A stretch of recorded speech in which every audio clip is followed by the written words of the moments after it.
భాగం. నక్షత్ర వెళ్ళిపోవటమే. అప్పటి వరకు చెయ్యి హ్యాండిల్ మీద కూర్చొని ఉన్న శక్తి పూర్తిగా రుద్ర ఒడిలోకి చేరిపోయి, ఏంటి బావా నువ్వు చేస్తుంది? అది నీ మీద పడిపోతుంటే ఎందుకు దానిని వద్దని చెప్పటం లేదు? అసలు ఇంతవరకు ఆ పిల్లని ఇక్కడ చూడలేదు. ఎవరు తను? అని కోపంగా అడిగింది. తను న్యూ జాయినీ.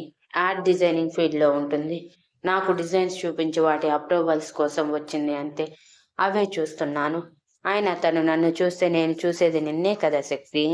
నన్ను ఎంతమంది చూసినా, ఎంతమంది వలలో వేసుకోవటానికి ట్రై చేసినా నేను పడింది మాత్రం నీ వలలోనే రాక్షసి అని తన ముక్కు లాగి, అయినా ఇంత జెలసీ ఏంటే? మొన్నేమో సమీర, ఈరోజేమో ఈ నక్షత్ర అని అంటుంటే, ఈ పిల్ల పేరు నక్షత్రనా? ఇది కాని నీ విషయంలో అటు ఇటు తేడా చేసిందంటే దానికి నక్షత్ర మండలాన్ని చూపిస్తాను అని కచ్చగా పళ్ళు బిగించి చెప్పింది శక్తి. అలానే నువ్వు కోరినట్టే చేద్దులే కాని ఇంతకి నువ్వేంటి ఆ పిల్ల ముందు ఓవర్ యాక్షన్ చేస్తున్నావు అని ఒక ఐబ్రో రైస్ చేసి అడిగాడు. దాని ఓవర్ యాక్షన్ కంటేనా అని మూతి బిగించి అన్న శక్తి, అది నీ ముందే ఎక్స్పోజ్ చేయటానికి ట్రై చేస్తుంది తెలుసా? నేను చూస్తూ ఉండగానే తను చేసిన విన్యాసాలు చిన్నవి కావు అని అంది. వదిలే శక్తి, తను ఎప్పుడో కానీ నన్ను కలవదు. అటువంటి అమ్మాయి కోసం మనం డిస్కస్ చేసుకోవటం ఎందుకు చెప్పు? నాకు ఇదంతా ఇష్టం లేదు. చెప్పా కదా నేను ఎప్పటికీ నీ సొంతమే అని. కాబట్టి వేరే వాళ్ళ గురించి ఆలోచించుకో అనగానే శక్తి రుద్ర షర్ట్ బటన్ అటు ఇటు తిప్పుతూ, అది నాకు తెలుసు బావా, కానీ సిచ్యువేషన్ మన చేతుల్లో ఎప్పుడూ ఉండవు కదా. అవి ఎప్పుడు ఎలా మారుతాయో కూడా తెలియదు. అదే నా భయం.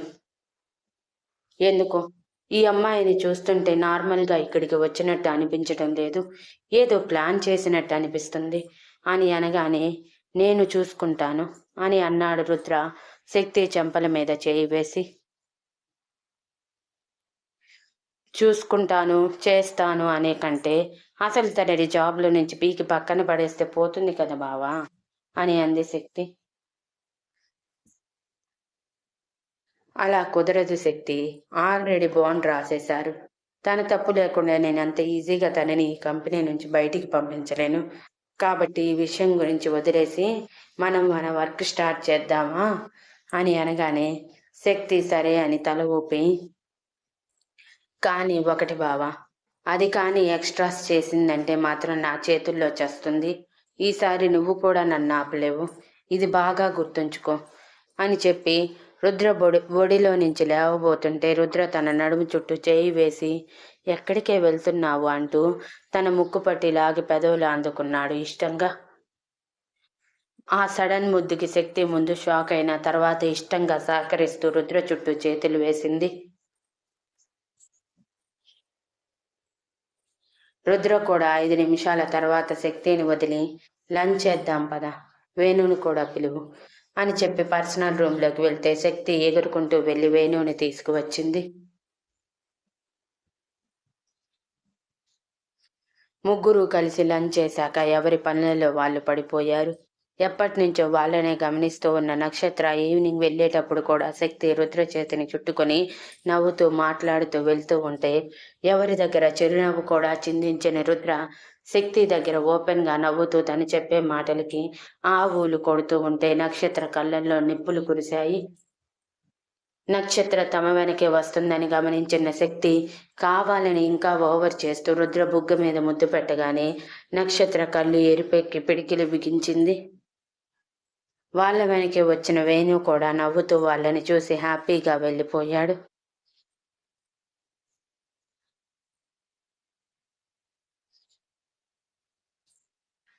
వాళ్ళని ఫాలో అయిన నక్షత్ర రుద్ర శక్తి ఒక కారులో, వేణు మరో కారులో వెళ్ళటం చూసి పళ్ళు కొరుకుతూ ఉండగానే తన ఫోన్ రింగ్ అయ్యింది. నెంబర్ ఎవరితో చూసి వెంటనే లిఫ్ట్ చేసిన నక్షత్ర అటువైపు మాట్లాడగానే ఇటువైపు కొంచెం భయంగా, ఓకే సార్, మీరు చెప్పినట్టే చేస్తాను, కొంచెం టైం ఇవ్వండి అని బ్రతిమలాడుతూ ఉంది. వాళ్ళు ఏం చెప్పారో కానీ తన నుదుటి మీద చెమట తుడుచుకొని, థ్యాంక్ యూ సార్ అని కాల్ కట్ చేసి నక్షత్ర ఆఫీస్ దాటి వెళ్ళిపోతున్న కారు వైపు చూస్తూ, రుద్ర నిన్ను నా వాడిగా చేసుకోకుండా వదన్ను అని తనలో తానే అనుకుంటూ శపథం చేసుకుంది. పాపం తన పరిస్థితి ఫ్యూచర్లో ఏమవుతుందో కనీసం తనకి ఊహ కూడా ఉండదని తెలియక. కారులో బయలుదేరిన శక్తి అప్పుడే ఇంటికి వెళ్ళాలా బావా అని గారంగా అడుగుతుంటే, ఇంకెక్కడికి వెళ్ళాలి అని వెటకారంగా అడిగాడు రుద్ర. ఇంటికి వెళ్ళి ఏం చేస్తాం బావా, నేను మా అమ్మ వాళ్ళింట్లో, నువ్వు మీ అమ్మ వాళ్ళింట్లో చెక్క భజన చేసుకుంటూ కూర్చోవటమే కదా. అదేదో సరదాగా నైట్ వరకు బయట తిరిగి వెళ్ళామనుకో, హ్యాపీగా టైం స్పెండ్ చేస్తున్నట్టు ఉంటుంది కదా బావా అని గారంగా అడిగింది. రుద్ర మళ్ళీ వెటకారంగా నవ్వుతూ, నిన్న నైట్ మొత్తం నాతోనే ఉన్నావుగా, ఈరోజు కూడా వద్దని చెప్పినా పరిగెత్తుకుంటూ వస్తావుగా అనగానే శక్తి ఉక్రోషంగా, చూస్తూ ఉండు బావా, ఈరోజు నేను రాను, కానీ నా కోసం నువ్వే వస్తావు అని ఛాలెంజ్ చేయగానే, కలలు కనకం అని వెటకారంగా అన్నాడు రుద్ర. శక్తి ఉక్రోషంగా, నేను కలలు కంటున్నానో లేదో నీకు అర్థమవుతుంది బావా, పద ఇక ఇంటికి అనగానే, ఆల్రెడీ వచ్చింది అంటూ రుద్ర శక్తి ఇంటి ముందు కారు ఆపగానే, రుద్ర శక్తి రుసరుసలాడుతూ తన బ్యాగ్ తీసుకొని ఇంట్లోకి వెళ్ళిపోతుంటే రుద్ర నవ్వుకుంటూ ఇంటికి వెళ్ళిపోయాడు. రుద్ర ఫ్రెష్ అయి వచ్చేసరికి ఇష్వాన్ హుషారుగా వస్తూ ఉండటం చూసి కళ్ళు చిన్నవి చేస్తే, ఇష్వాన్ మాత్రం రుద్రని చూసి అన్నయ్య అంటూ పరుగున వెళ్ళి చేతిని చుట్టేసి తిప్పుతూ ఉంటే రుద్ర విసుగ్గా, ఏమైనా పిచ్చి పట్టిందా నీకు, నన్ను తెగ తిప్పుతున్నావు, అంతగా తిప్పాలనుకుంటే వెళ్ళి మీ అమ్మని తిప్పుకో అని అంటున్నప్పుడు ఇష్క కాఫీతో పాటు వాటర్ కూడా తీసుకువస్తూ బయటికి వచ్చింది.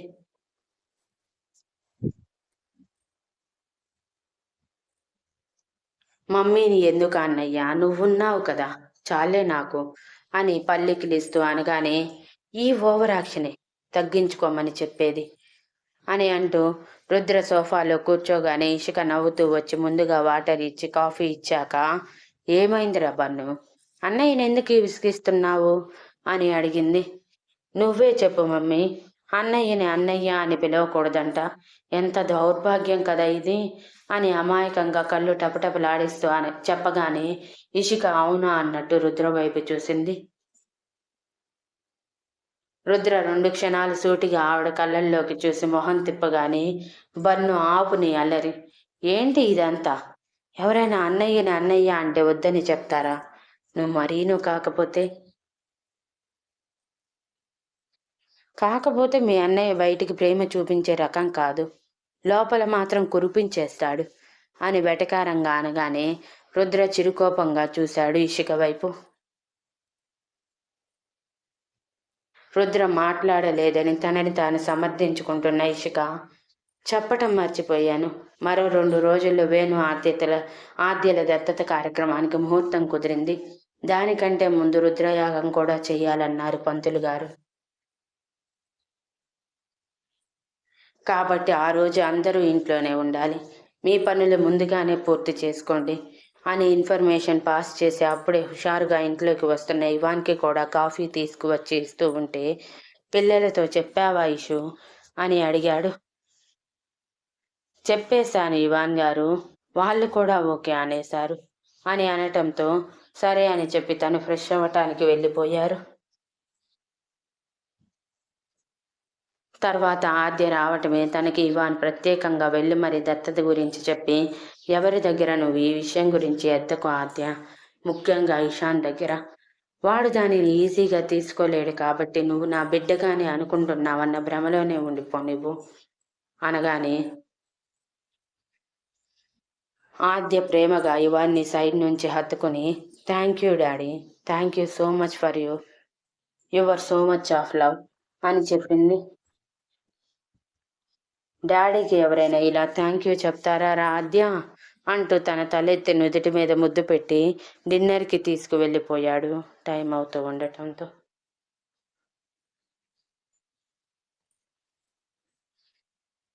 నువ్వు బాధపడుకురా బన్ను, నేను దానికి అన్నీ నేర్పిస్తాలే, అది సరే కాని చిన్ను, నీ పెదవుల మీద ఏంటి అలా ఉంది అని పెదవులు టచ్ చేయటానికి చూపుడు వేలు ముందుకు తీసుకువచ్చింది నర్మద.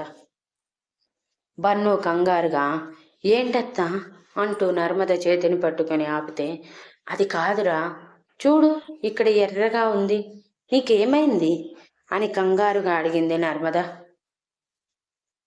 బన్ను కంగారుగా, అంటే అత్త, ఇంతకు ముందు మోచేయి పట్టుకున్నావు కదా, అక్కడ బ్లీడ్ అవుతుంది కదా, అది పెదవుల దగ్గర పెట్టుకున్నట్టున్నాను, అలా బ్లడ్ అంటుంది, వదిలే అంటూ తన పెదవులని అరచేతులతో తుడుచుకొని, ముందు నన్ను జ్యూస్ తాగనివ్వు అత్త అని డల్గా మొహం పెట్టి అనగానే నర్మద ఆ విషయం వదిలేసి బన్ను చేసే జ్యూస్ తాగించి, ఇంకెప్పుడు ఇలా గోడలు దూకకు బన్ను, ఏదైనా జరిగి హ్యాండ్ ఆర్ లెగ్ ఫ్రాక్చర్ అయ్యిందంటే ఏం జరిగేది చెప్పు అని అంది. ఈసారి జాగ్రత్తగా ఉంటాను అత్త, నువ్వు టెన్షన్ పడకు అంటూ నర్మదతో మాటల్లో పడిపోయాడు ఇష్వాన్. అప్పటి వరకు ఊపిరి బిగించిన ప్రజ్ఞ అమ్మయ్య అనుకుంటూ రిలీఫ్గా ఫీల్ అయ్యి, నేను ఫ్రెష్ అయి వస్తాను మమ్మీ అంటూ రూమ్లోకి వెళ్ళటమే ఇష్వాన్ కూడా, ఇక నేను కూడా బయలుదేరుతాను అత్త, మమ్మీ చూస్తూ ఉండుంటుంది అంటూ హ్యాపీగా తనకి కావాల్సింది దొరకటంతో వెళ్ళిపోయారు. వాళ్ళిద్దరూ వెళ్ళిపోయాక నర్మద కూడా కిందకి వెళ్ళి స్నాక్స్ ప్రిపరేషన్లో పడిపోయింది.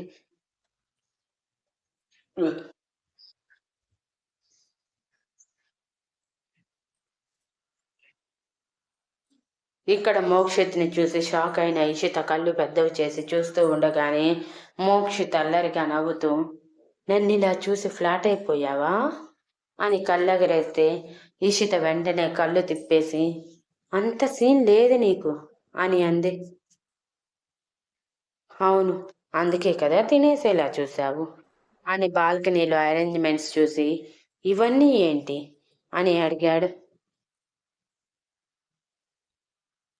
నువ్వు అడిగావు కదా డిన్నర్ డేట్ అని, అందుకే ఈ డేట్ అని చెప్పగానే, అవునా, అయితే నువ్వు కూడా రెడీ అవ్వాలి కదా నా బంగారం, అందంగా మెరిసిపోవాలి అని అంటూ ఇషికని లాక్కొచ్చి తన చేతుల్లో శారీ పెట్టి, నీకోసమే చాలా నచ్చి తీసుకున్నాను, యాక్చువల్గా మన పెళ్ళిలో ఈ శారీ కట్టుకోమని చెప్దామనుకున్నాను కానీ కుదరలేదు, సో ఇప్పుడు కట్టుకోవాలి అని చెప్పటంతో ఇషిత నాకు చీర కట్టుకోవటం రాదు అని కంగారుగా అంది.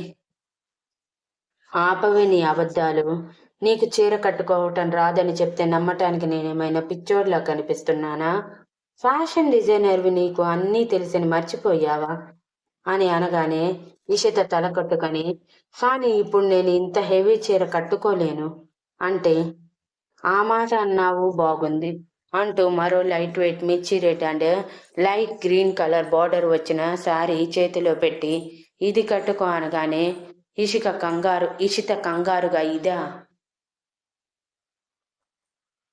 ఇదే కానీ మన శోభనం రోజు కట్టుకోవాల్సిన శారీని డిన్నర్ డేట్కి కట్టుకుంటున్నావు, అంతే తేడా, ఇంకొక అవకాశం ఇవ్వనీషు, ఇది కట్టుకోలేదంటే నేనే స్వయంగా కడతాను, అసలే నాకు ఎక్స్పీరియన్స్ కూడా లేదు కాబట్టి మినిమం 1 అవర్ అయినా నా ఎదురుగా నువ్వు ఎలా ఉండాలో ఊహించి ఏం చెయ్యాలో ఆలోచించుకో అని అన్నాడు మోక్షిత్ అల్లరి నవ్వుతో. ఇషిత కంగారు పడి అవసరం లేదంటూ పరుగున వాష్రూమ్లోకి వెళ్ళి ఫ్రెష్ అయ్యి డ్రెస్సింగ్ రూమ్లోకి వెళ్ళి చీర కట్టుకుని ఆ చీరకు తగ్గట్టు జుట్టుని అల్లిన జడలో ముందే తీసుకువచ్చి పెట్టిన రోజ్ ఫ్లవర్ పెట్టుకొని సింపుల్గా ఒక చేతికి బ్యాంగిల్, మరో చేతికి డైమండ్ బ్రాస్లెట్ పెట్టుకొని సింపుల్గా ఎలిగెంట్గా కనిపిస్తూ ఉంటే అద్దంలో తనని తాను చూసి మురిసిపోయి, ఇలా నన్ను మోక్షగాడు చూస్తే ఎలా ఫీల్ అవుతాడో చూడాలి అనుకుంటూ ఎగ్జైటింగ్గా బాల్కనీ డోర్ ఓపెన్ చేసి బయటికి వెళ్ళింది. అప్పటికే మోక్షిత్ రైలింగ్ పట్టుకొని చందమామలో ఇషిత రూపాన్ని ఊహించుకుంటూ చూస్తూ ఉన్నాడు చిరునవ్వుతో. ఇంతలో తనకి పట్టీల చప్పుడు వినిపించటంతో ఇషిత వచ్చిందని అర్థమై వెనక్కి తిరిగాడు. వెనక్కి తిరిగిన వాడికి నిజంగానే ఆ శారీలో శోభనపు పెళ్లి కూతురులా కనిపించిన ఇషితని చూసి షాక్తో కళ్ళు పెద్దవి చేసి ఒక్కో అడుగు ఇషిత వైపు వేస్తుంటే ఇషిత తల దించుకుని చేతులు నలుపుకుంటూ ఉంది తెలియని టెన్షన్తో. పూర్తిగా ఇషిత దగ్గరికి వెళ్ళిన మోక్షిత్ ఇషిత నడుము చుట్టూ చేయి వేసి దగ్గరికి లాక్కొని, ఏంటి శారీని ఇంత అందంగా కట్టావు అని కళ్ళెగరేస్తూ అడిగాడు.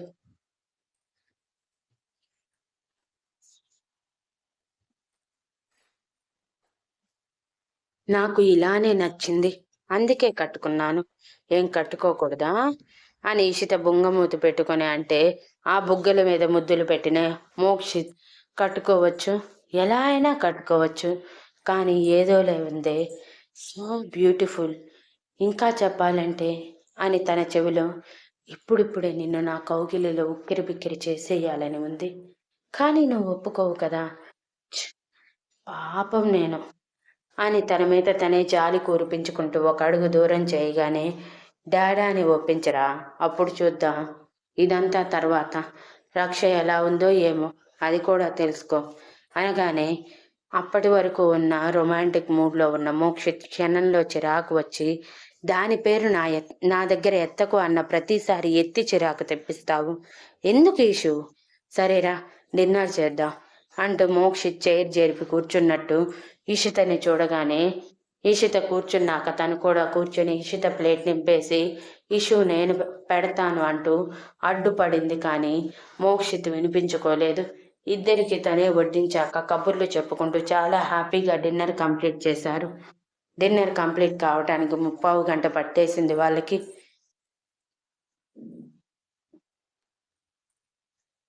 డిన్నర్ కంప్లీట్ అయ్యాక మోక్షిత్ అన్నిటినీ పని మనిషిని వచ్చి తీసుకువెళ్ళిపోమని చెప్పాడు. పని మనిషి అక్కడంతా క్లీన్ చేసి అయిపోయాక ఇషిత నేను బయలుదేరుతాను అని తన డ్రెస్ కవర్లో సర్దుకుంటుంటే, మోక్షిత్ అప్పుడైనా ఇషు అంటూ గారంగా తన మెడ మీద ముద్దుల వర్షం కురిపిస్తూ ఉంటే ఇషితకి ఏదోలా అనిపించి, ప్లీజ్ రా, నన్ను ఇలా వీక్ చేయకు అని చాలా లోగొంతుతో అంది. మోక్ష చేతుల మీద తన చేతులు వేసి, వీక్ చేయటం ఏంటి, నువ్వు ఆల్రెడీ నా సొత్తువి అంటూ తన మెడ మీద ఆగకుండా ముద్దులు పెడుతూ ఇషితని సడన్గా తన ముందుకు తిప్పుకొని క్షణం ఆలస్యం చేయకుండా పెదవులు అందుకున్నాడు. Thank you for listening and please like, share, comment and subscribe.